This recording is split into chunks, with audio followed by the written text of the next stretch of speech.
Hi everybody, this is Material Girl 338, and you know my name, it's Diane. Making kale, and people that I talk to, when we talk about recipes, we always talk about vegetables, and you know, the kids don't want to eat the vegetables, but I have a good recipe for kale, and my battery's going on my notepad. Anyway, I have a good recipe for kale.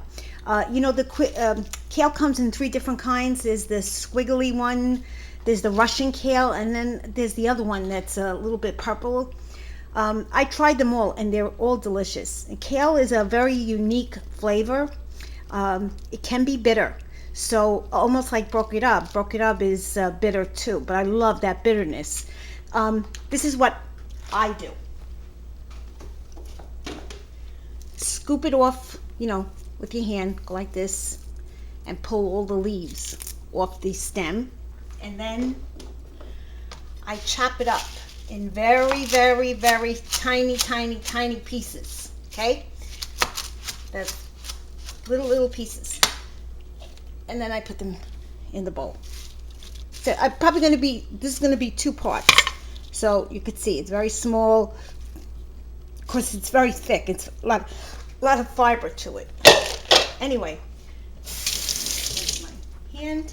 Okay, so when I chop it up, put it in a bowl, and then I take some sun-dried tomatoes, and this is from my tomato garden this year.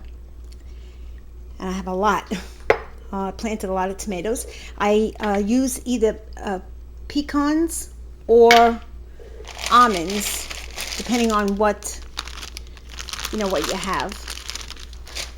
And then either raisins. These are raisins. They're gonna be like raisins, and I vacuum pack everything so it squishes it all together so it's like a brick. But then you cut it with the knife and it's fine. Or you can use cranberries, dried cranberries or dried cherries. That doesn't matter. And you need a little bit of paste. And when I get to the second part, I will turn the camera back on and I will make the second part of the video. And you also need some sauce cooking. I am making right now fresh tomato sauce. And this is from my garden. So I boiled them in the water.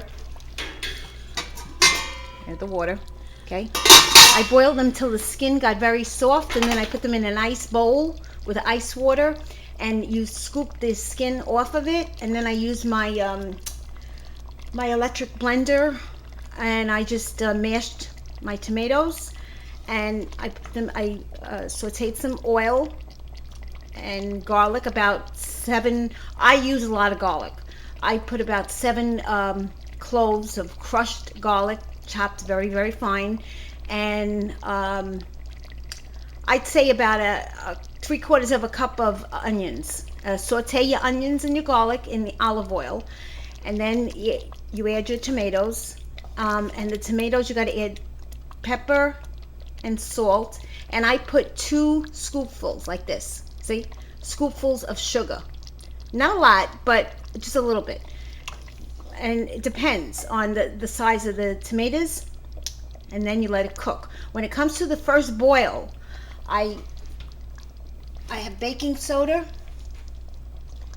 and what I do is I stick my spoon that's already wet from the sauce into the baking soda, and I stir it around the tomatoes, and it bubbles up. It takes all the acidity out of the tomatoes. Especially fresh tomatoes have a lot of acid, and if you have like a little problem with your stomach and you need to take Tagamin or whatever, it's good to do that. This way it's not too acidic.